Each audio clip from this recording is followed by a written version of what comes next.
तुम इतनी जल्दी वापस आ गई? कुछ दिन और रह लेती। 2 दिन रहकर तो आई। 2 दिन? कुछ दिन और रह लेती तो अच्छा होता तुम्हारे लिए। वैसे भी इस घर में तुम्हारे लिए रखा ही क्या है, सारा दिन तो खाली तुम बैठी रहती हो। कुछ दिन अगर वहां रह लेती तो जरा अच्छी तरह सोच लेती। क्या सोच लेती? बनो मत। तुम अच्छी तरह जानती हो कि हमारे इस रिश्ते का कोई फ्यूचर नहीं है। वैसे भी ये शादी 2 खानदानों की इज्जत और माँ बाप के दबाव में आकर की गई थी। एक ना एक दिन इस रिश्ते को तो खत्म होना ही है, तो इससे बेहतर है कि तुम अपने माँ बाप को एतमाद में लो और उनसे जाकर बात करो। कुछ अर्सा इंतजार कर लें प्लीज। अभी तो सिर्फ 3 हफ्ते हुए हैं शादी को। अभी तलाक हो जाएगी तो लोग बातें करेंगे। मेरे बाबा की तबीयत ठीक नहीं है, थोड़े हालात नॉर्मल हो जाएंगे, सब कुछ ठीक हो जाएगा तो मैं खुद ही यहाँ से चली जाऊंगी। You know what, सोफिया, मुझे तुम पे तरस आने लगा है। तुम्हें इस तरह देखता हूँ तो जोबिया के साथ साथ खुद पे भी गुस्सा आने लगता है। इस तरह की लाइफ डिजर्व नहीं करती जिस तरह तुम यहाँ गुजार रही हो। तुम मेरे सामने आती तो मेरा गुस्सा मजीद बढ़ जाता है। अगर तुम जोबिया की बहन ना होती तो शायद मैं किसी तरह समझौता कर लेता।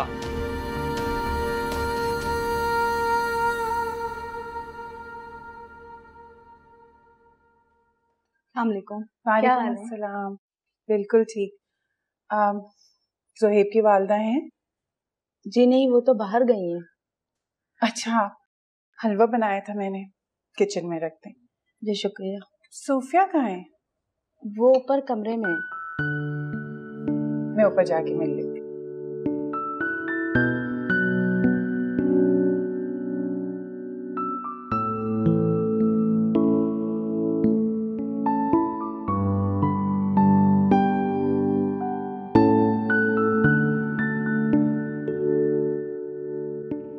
ठीक है, तुम 2-3 महीने यहाँ रुक सकती हो, मगर मेरे से किसी भी तरह की कोई भी एक्सपेक्टेशंस नहीं रखना और इस खुशफहमी में बिल्कुल नहीं रहना कि मैं तुम्हें अपना लूं।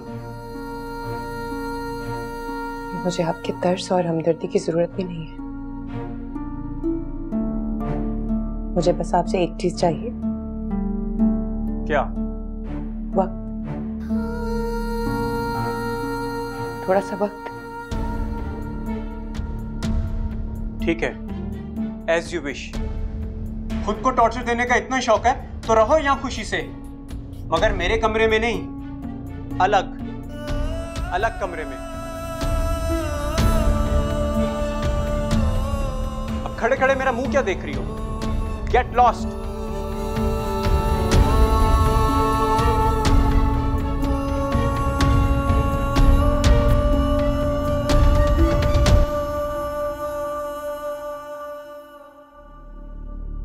मामा,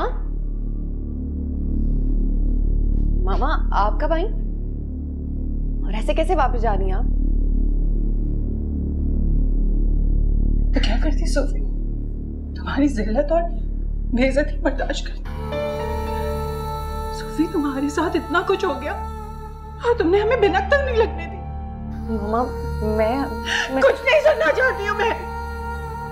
अपने सामान पैक करो, मेरे साथ चलो। नहीं मामा, मैंने कहा था मैं कुछ नहीं सुनना। मामा, मामा चलो मेरे साथ। मामा, मामा एक दफा मेरी बात तो सुने प्लीज। कुछ भी नहीं सुनना।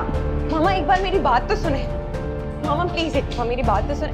मामा, चलो तुम मेरे साथ, मैंने कहा। हाँ, मैं तो ऑफिस नहीं आ रहा, तुम एक काम कर दो, तुम सारे चेक घर भेज दो, मैं साइन करके देख लेता हूँ फिर उसको। ज़ोहेब, सोफिया की माँ का फोन आया था, वो उसे अपने साथ ले गई है। तुम्हें कुछ पता भी है कि नहीं? मुझे क्या पता हो सकता है?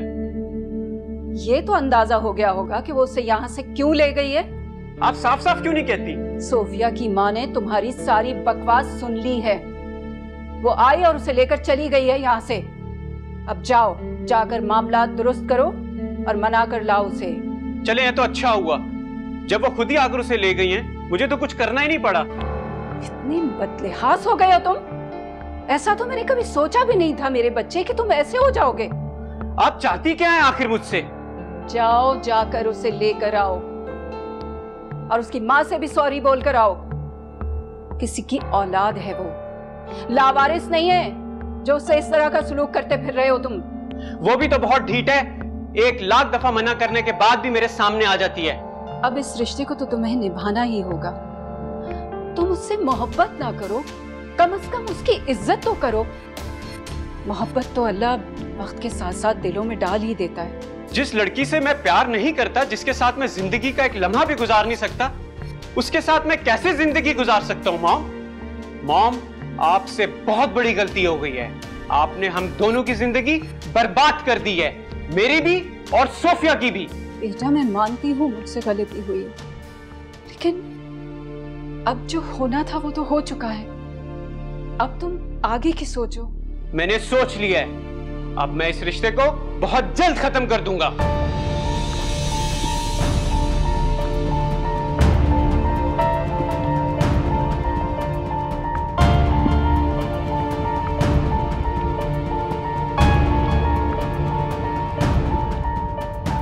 मामा प्लीज आप परेशान मत हो, सब ठीक हो जाएगा। मुझे लगता है बाबा आ गए। मामा प्लीज आप बाबा से ऐसी कोई बात नहीं करेंगे। अगर उनका मूड ठीक हुआ तो हम बाद में बात करेंगे। जी तुम फिक्र नहीं करो, मुझे पता है किस वक्त कैसे बात करनी है, लेकिन ये बात तय है कि तुम उस घर में वापस नहीं जाओगी। बाबा आ गए।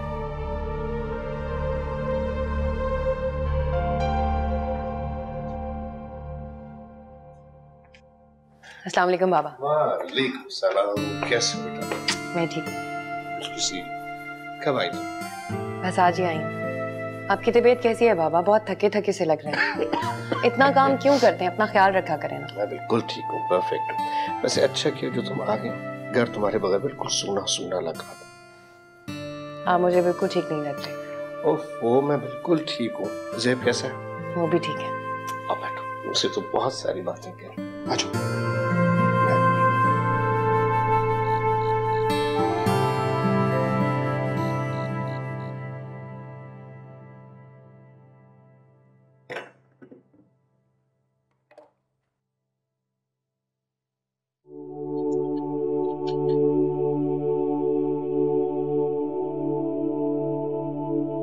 ये एंटी डिप्रेशन आप कब से लेने लगे? डॉक्टर ने लिख के दिए। कब गए थे आप डॉक्टर के पास? परसों। सब ठीक है ना? तुम जानकर क्या करोगी? पूछने का हक तो रखती हूँ मैं।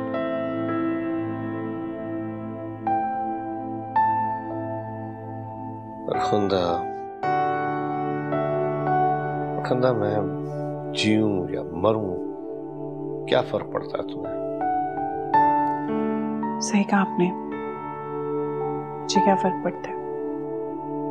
तुम मुझे छोड़कर दूसरे कमरे में शिफ्ट हो गई, इससे मैं क्या नतीजा अखज़ करूं कि कोई फर्क पड़ता है? तो देखो, मैं मानता हूं कि जिंदगी भर मैंने तुम्हें बहुत तकलीफें दी, बहुत दुख दिए,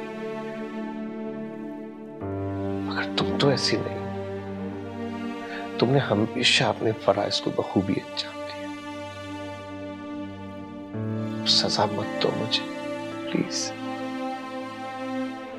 ये सजा मैं आपको नहीं दे रही हूँ, खुद को दे रही हूँ। मैंने से ज्यादा परवाह करती हूँ मैं आपकी।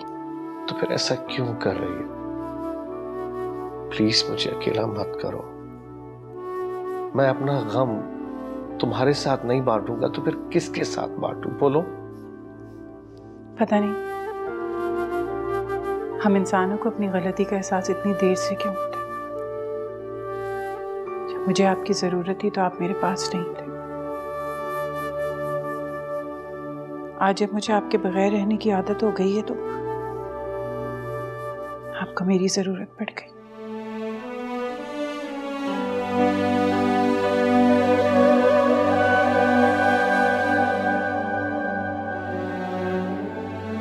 आप अपना ख्याल रखें। इस तरह स्ट्रेस लेने से कोई फायदा नहीं है। सूफी को माफ कर दीजिए, घर ले आइए वापस उसे।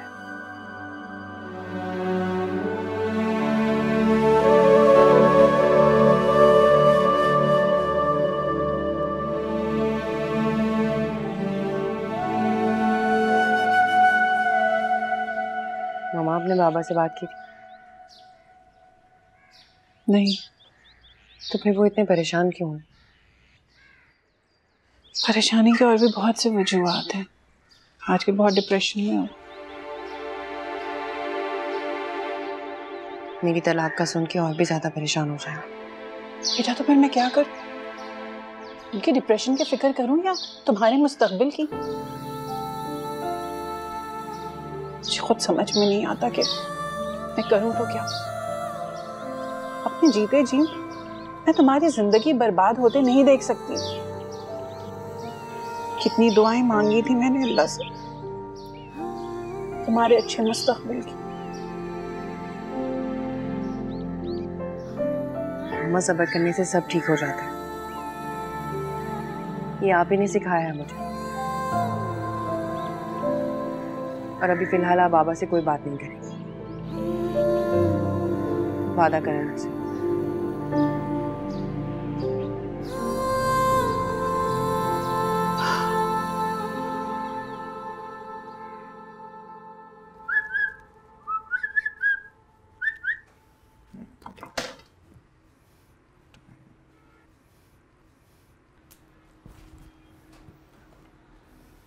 मुझे कुछ पैसे चाहिए। पैसे किस लिए चाहिए जब घर बैठे तुम्हें सब कुछ मिल जाता है? सिवाय खाने और डांट के क्या मिलता है? जब से हमारी शादी हुई है तो मुझे कहीं घुमाने नहीं लेके गए, शॉपिंग भी नहीं कराई मुझे। तुम्हारे ये शॉपिंग के चोचले में अफोर्ड नहीं कर सकता हूँ, समझी? किस किस्म का इंसान हो तुम? पूरा पूरा दिन घर से तुम बाहर रहते हो। कहाँ रहते हो तुम? मैं कहाँ रहता हूँ, कहाँ जाता हूँ, किससे मिलता हूँ, इससे तुम्हें कोई गर्ज नहीं होना चाहिए। अगर पैसे की जरूरत है जाके अपने बाप से मांगो, बहुत पैसे हैं उसके पास।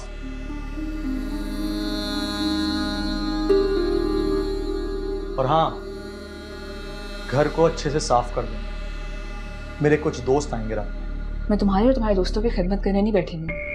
आखिर समझ क्या रखा है तुमने मुझे? नौकरानी नहीं हूं मैं।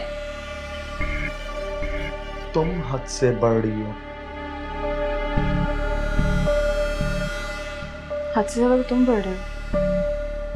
तुम्हें नजर नहीं आ रहा कि तुमने मेरी जिंदगी बर्बाद कर दी? मेरा लाइफस्टाइल सब कुछ बदल गया। मैं फिर भी सैक्रिफाइस कर रही हूँ। काश मैं खाला की बात सुन लेती, काश मैं तुम्हारी झूठी बकवास बातों में ना आती। सब कुछ खत्म कर दिया, बर्बाद कर दिया तुमने। चुप! जो कहा है वो कर देना सीधे तरीके से।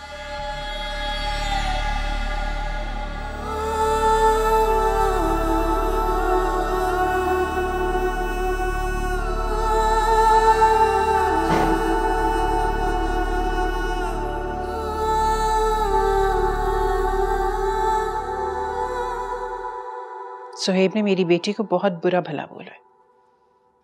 मैं अपनी बेटी की इस तरह तस्लील बिल्कुल बर्दाश्त नहीं करूंगी। और जब सुहेब को ये रिश्ता पसंद नहीं था तो आपने जबरदस्ती शादी क्यों की? देखिए, मैंने तो दोनों खानदानों का भला सोचा था और अब भी मुझे अपने फैसले पर कोई पछतावा नहीं है। मुझे पूरा यकीन है सुहेब एक दिन सोफिया को दिल से अपना लेगा। हमें इन्हें वक्त देना चाहिए। सोफिया तो वैसे भी बहुत साबिर और शाकिर बच्ची है। इसी बात का तो फायदा उठा रहा है। देखिए, मैं जानती हूँ मेरा बेटा ज्यादती कर रहा है, लेकिन इस तरह जल्दबाजी में हमें कोई फैसला नहीं करना चाहिए। आप प्लीज सोफिया को मेरे साथ भेज दीजिए। ऐसा बिल्कुल नहीं हो सकता भाभी। सोफिया वहां नहीं जाएगी। सोहेब को खुद आकर यहाँ माफी मांगना पड़ेगा और फिर ये जा सकती है उसके साथ। मामा, तुम खामोश रहो। मेरी बेटी मुझ पर बोझ नहीं है। अभी तो मैं इनके बाबा को कुछ नहीं बताया, तो आसिफ को पता चलेगा तो उसे कभी भी जाने नहीं देंगे। प्लीज आप मेरी बात पे भरोसा तो करके देखें। मैं आपसे वादा करती हूँ, मैं सोफिया को उस घर में इसका असल मकाम जरूर दिलाऊंगी। और सच पूछें तो मैंने सोफिया को शुरू से पसंद किया है। जब मैंने इसे पहली बार देखा तो मेरे दिल में इसे बहू बनाने का अरमान जागा, और अल्लाह ने मेरी सुन ली और अल्लाह ने इसे मेरी बहू बना दिया। मुझे पूरा यकीन है कि अल्लाह ज़ुहैब के दिल में इसकी मोहब्बत जरूर डालेगा और ज़ुहैब इसकी दिल से कदर करेगा, इसे दिल से अपनाएगा।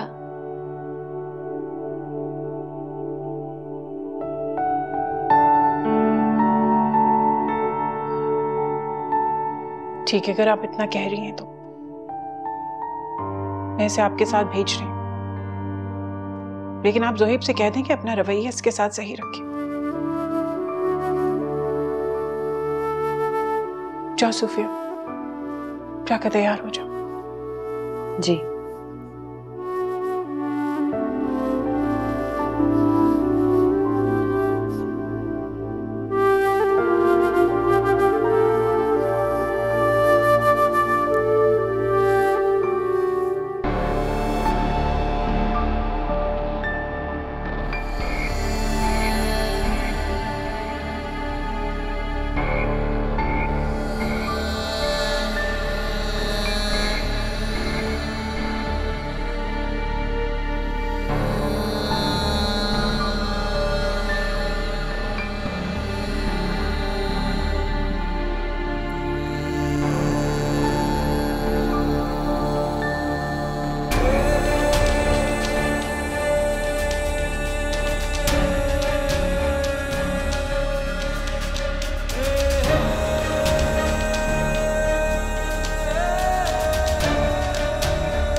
मेरा बेटा बिल्कुल भी ऐसा नहीं था।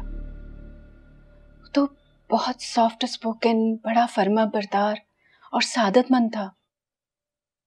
लोग तो उसकी सादतमंदी की मिसालें देते थे, उसकी तारीफें करते नहीं थकते थे। मेरे आने से इतना कुछ बदल गया। बेटा तुम्हारी वजह से नहीं, ज़ोबिया की वजह से, ज़ोबिया की बेवफाई की वजह से। उसने बहुत बड़ा धोखा दिया है ज़ुहैब को। मामा ने आज जो कुछ भी कहा उसके लिए मैं आपसे माफी मांगती हूँ। नहीं बेटा, मैंने उनकी बात का बुरा नहीं मनाया। अगर मैं भी उनकी जगह होती तो मैंने भी यही कहा होता जो उन्होंने मुझसे कहा। ये तो उनकी आला ज़र्फ़ी है कि उन्होंने सब कुछ जानने के बावजूद मेरा मान रखा और तुम्हें मेरे साथ आने दिया। तुम्हारा और तुम्हारी माँ का मुझ पर बहुत बड़ा एहसान है, मैं सारी जिंदगी नहीं भूल सकती। इसमें एहसान वाली कौन सी बात है अम्मी? एहसान तो तुमने किया है बेटा, मुझ पर, इस घर पर, हम सब पर। तुम देखना, एक दिन वो बिल्कुल ठीक हो जाएगा और उसे एहसास हो जाएगा कि जिंदगी सिर्फ मुश्किलों के साथ नहीं, अच्छे और मजे से भी गुजारी जा सकती है। साए ढूंढे टूटे हुए ख्वाबों में कहा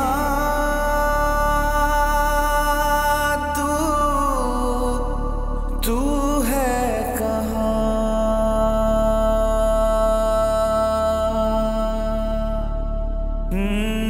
आँखों में रात जागे, रातों में आँखें हैं कहाँ?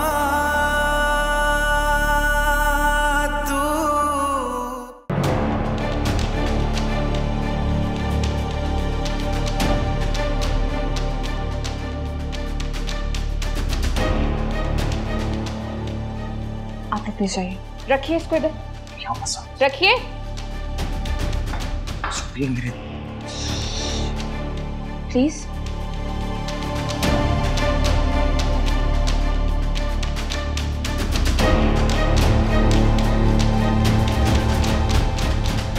ये क्या बदतमीजी है। आइंदा से अपनी गर्लफ्रेंड्स को इस घर में मत लेके आना। अपने दोस्तों को यहाँ लाने के लिए मुझे किसी की परमिशन की जरूरत नहीं है, और ये सिर्फ मेरी दोस्त थी, कोई और नहीं जो तुम अपने दिमाग से सोचते उल्टा सीधा। और शोबिस के अंदर लड़कियों से दोस्ती करना आम सी बात है। ओके, बड़ा बेगैरत है तुम्हारा शोबिस। मेरे सामने, मेरी आंखों के सामने तुम उनके साथ गुलछड़े उड़ा रहे हो और तुम मुझे कह रहे हो ऐसा वैसा कुछ नहीं है। तुम अपनी लिमिट्स क्रॉस कर रही हो, ऐसा ना मेरा हाथ उठ जाए। तो उठाओ। What's the big deal in that? What's new? रोज तो उठाते हो, आज भी उठा लो। अब तो डर ही निकल गया मेरे दिमाग से। एक बात तुम याद रखना, मैं रिवेंज तो लेके रहूंगी। अच्छा, तो क्या करोगे? क्या करोगे? तुम मेरे बाबा को जानते नहीं, बर्बाद कर देंगे, तुम्हें तबाह कर देंगे वो। अच्छा, इतना अकड़ अपने बाप के नाम पे, तो फोन करो, मैं भी देखता हूँ क्या कर लेते हैं मेरा। तुम्हारे पास तो फोन नहीं है। ये लो फोन, लो करो फोन उन्हें। पैथेटिक। तुम्हें एक बात बताऊं, मैं एक साइकोटिक आदमी के साथ रह रही हूँ जिसका दिमाग खराब है, वो पागल है।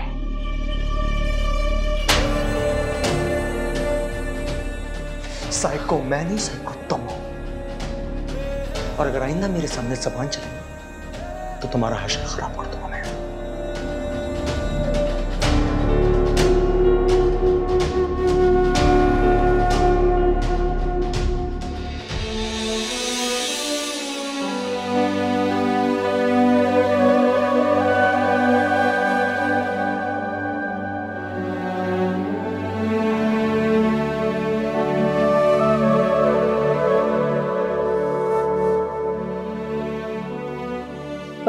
प्लीज प्लीज मुझे माफ कर दो, प्लीज मुझे ले जाए। मैंने बहुत सजा काट ली, बस अब और बर्दाश्त नहीं होता मुझसे। मुझसे गलती होगी, मैं मानती हूँ। मैं क्या करूँ, मैं कहाँ जाऊँ? प्लीज वापस आ जाए। सुबी, सुबी बेटा, मैं आ रहा हूं बेटा, मैं आ रहा हूं। तुम कहां चली गई? क्यों चली गई? क्यों किया तुमने ऐसा? क्यों क्यों बेटा? आखिर क्या कमी रह गई थी मेरी तरबियत में?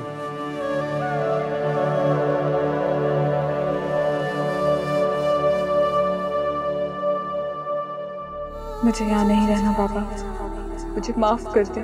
खुदा के लिए मुझे माफ कर दे, वरना मैं मर जाऊंगी। आपकी सूबी मर जाएगी बाबा।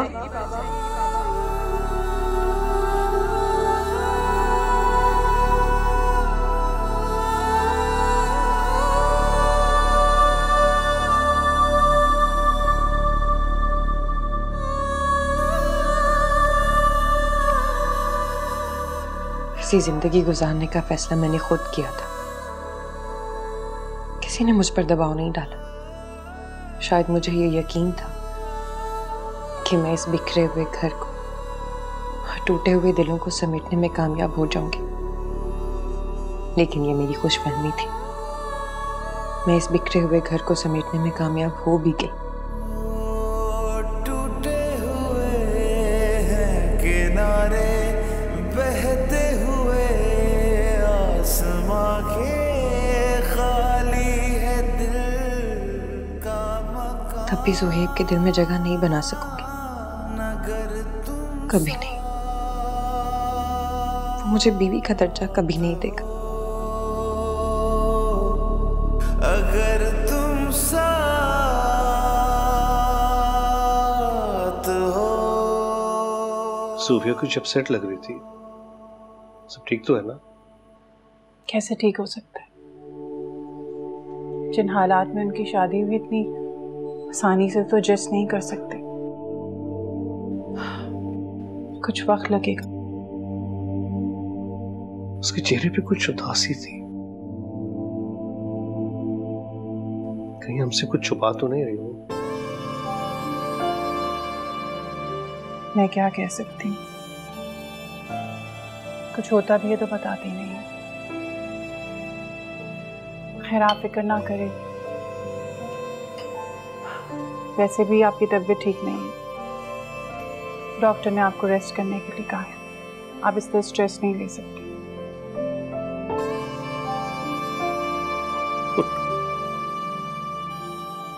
फिक्र कैसे ना करूं? एक बाप अपनी बेटी की फिक्र ना करे, ऐसा हो सकता है? नहीं, मेरा मतलब था कि बस मैं जानता हूं तुम मुझे ऐसा क्यों कहती रहती। माजी में की हुई मेरी कोताहियों का हर वक्त मुझे एहसास दिलाती रहती। देखो फरगुंदा, गलतियां इंसान से होती हैं। अब हर इंसान तुम्हारी तरफ फरिश्ता सिफत तो होता नहीं कि सब कुछ चुपचाप बर्दाश्त कर ले तुम्हारी तरफ। इंसान कभी भी फरिश्ता सिफत नहीं हो सकता। एक इंसान है जिसे पहचानने में देर करती। हाँ फरगुंदा, तुम्हें पता नहीं क्यों मैं पहचान नहीं सका। तुमने इस घर के लिए हर कुर्बानी, हर अजियत को, तकलीफ को चुपचाप बर्दाश्त किया, मुझे बर्दाश्त किया, मेरी जिद्दी खुद से बेटी को बर्दाश्त किया, मेरे तल्ख रवैये, मेरी बेवफाई और मेरी दीवी हर अजियत को तुमने चुपचाप बर्दाश्त किया। और मैं इतना अंधा, गूंगा और बहरा हो चुका था कि मुझे तुम्हारी ये अच्छाई नजर ही नहीं। और अम्मी मुझे बारहा कहती रही कि मैं तुम्हारा ख्याल रखूं, तुमसे प्यार भले ना करूं लेकिन तुम्हारी इज्जत करता हूं। मैं कितना बदनसीब हूं कि मैं तुम्हें कुछ भी ना दे सका, तुम्हारी इज्जत भी नहीं कर सका। कितना बेवकूफ हूं कि अब ये तुमसे तवक्कुल लगाए बैठा हूं कि तुम माजी की सारी बातें भुलाकर मुझे माफ कर दोगी। हम इंसान हम भी कितने खुदगर्ज होते हैं, हर हाल में बस अपना ही भला सोचते हैं। मैं हमेशा चाहती हूँ कि सब कुछ भूल जाऊं, आपके सामने आपकी माजी को कभी ना दोहराऊं, ना ही आपको आपकी कोताहियों का एहसास दिलाना चाहती हूं। मगर मैं क्या करूं? ये सबको भूल जाना इतना आसान तो नहीं, बहुत मुश्किल, बहुत मुश्किल। नामुमकिन तो नहीं है ना? कोशिश करूंगी। देखो, देर से ही सही मगर मुझे एहसास तो हुआ ना, और अब मैं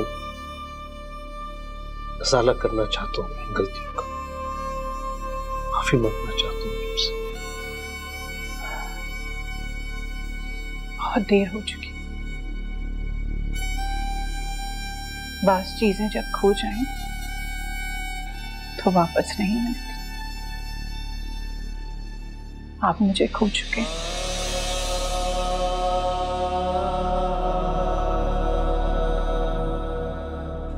तुम मुझे दिल से माफ नहीं कर सकती। मैं आज तुमसे अपनी पिछली कोताहियों की माफी मांगना चाहता हूं। तुम बड़े ज़र्फ की मालिक हो और मैं जानता हूं कि तुम मुझे माफ कर दोगी। मैंने आपको माफ किया,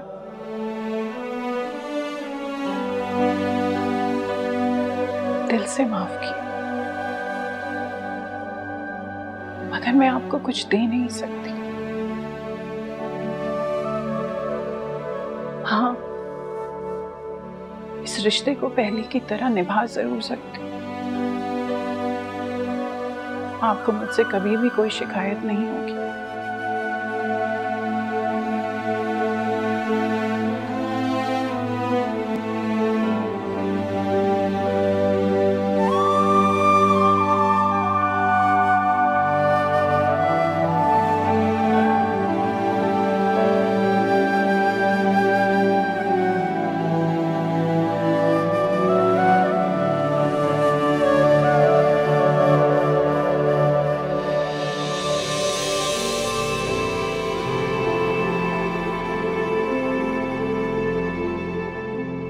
आज इतने बरसों के बाद आपको अपनी गलतियों का एहसास हुआ। इतने साल मैंने किस कर्ब और अजियत में काटे, इसका अंदाजा तो आप कभी भी नहीं लगा सकते। अब वही तन्हाई आपका मुकद्दर बन गई तो आपसे बर्दाश्त नहीं हो रहा।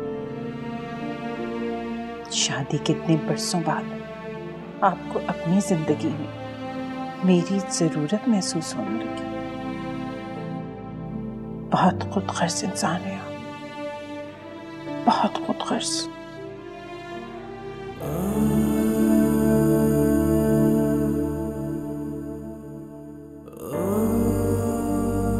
बहुत देर हो चुकी। बास चीजें जब खो जाएं तो वापस नहीं मिलती। आप मुझे खो चुके, मैंने आपको माफ किया, दिल से माफ किया, मगर मैं आपको कुछ दे नहीं सकती।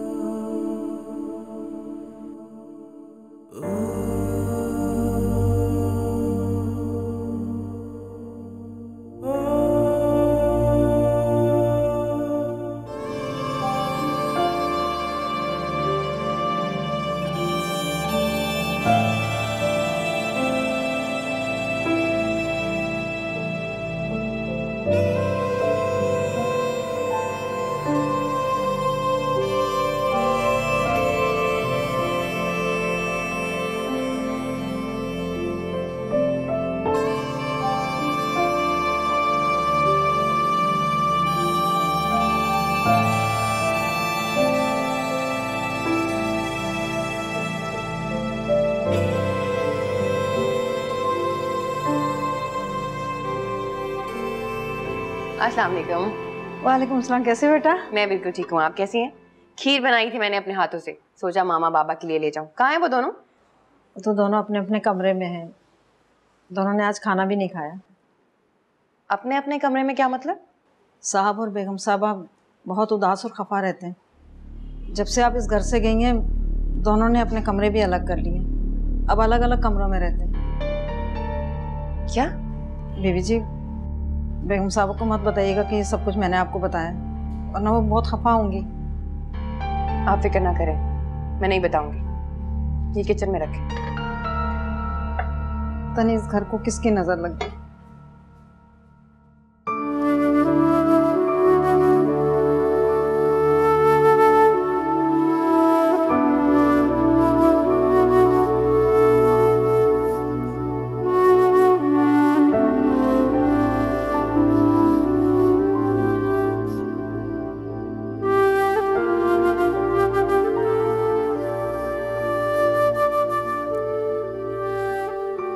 मामा, अब बाबा का रूम छोड़ के दूसरे रूम में क्यों शिफ्ट हो गई? वजह पूछ सकती हूँ? ये सवाल हमारे रिश्ते के दायरे से बहुत बाहर है, इसलिए बेहतर है ये सवाल मुझसे ना करो। क्यों ना करूं मामा? मैंने जिंदगी में सिर्फ एक ही ख्वाहिश की है, आपको और बाबा को एक साथ खुश देखने की। और पिछले कई दिनों से बाबा के रवैये में बहुत खुशगवार चेंज देखा है मैंने। आपको इज्जत देने लगे हैं, आपको अहमियत देने लगे, और आप उन्हें इस तरह अकेला छोड़ के दूसरे कमरे में चले गए। क्यों मामा? खामोश हो जाओ बेटा, तुम्हारा कोई हक नहीं बनता कि तुम इस मौजू पर बात करो। बहुत छोटी हो, नहीं समझोगे। तुम्हारे बाबा और मेरे दरमियान जो फासले हैं वो चाहकर भी कम नहीं हो सकते। जानती हूं, मैं सब जानती हूँ। जानती हो तो बहस क्यों कर रही हो? सारी जिंदगी मैंने सिर्फ तुम्हारे लिए तुम्हारे बाबा की बेरुखी को बर्दाश्त किया है। सिर्फ इसलिए तलाक नहीं ली क्योंकि मैं नहीं चाहती थी कि तुम्हारे सर पर से मैं बाप की शफकत छीन लूं। लेकिन मुझे नहीं पता था कि ये शख्स इतना खुदगर्ज निकलेगा। अपनी मतलब की खातिर तुम्हारी जिंदगी बर्बाद कर दी उसने। सूबी की जुर्म की सजा तुम काट रही हो, मैंने कितना मना किया था, मगर उन्हें तो अपने खानदान की इज्जत प्यारी थी ना। उन्होंने ये तक नहीं सोचा कि मेरी बेटी अनचाही बीवी की जिंदगी कैसे गुजारेगी। उनके बहुत सारे फैसलों पे मुझे भी इख्तलाफ है, लेकिन बाबा का ये फैसला सही है या गलत तो वक्त ही बताएगा ना। इस वक्त उन्हें आपकी बहुत जरूरत है, बहुत अकेले हैं, वो अंदर से टूट चुके हैं।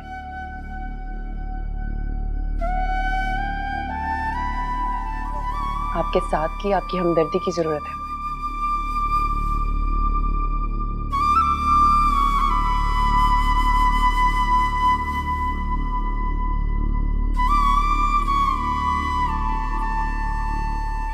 माफ करते हैं उन्हें प्लीज।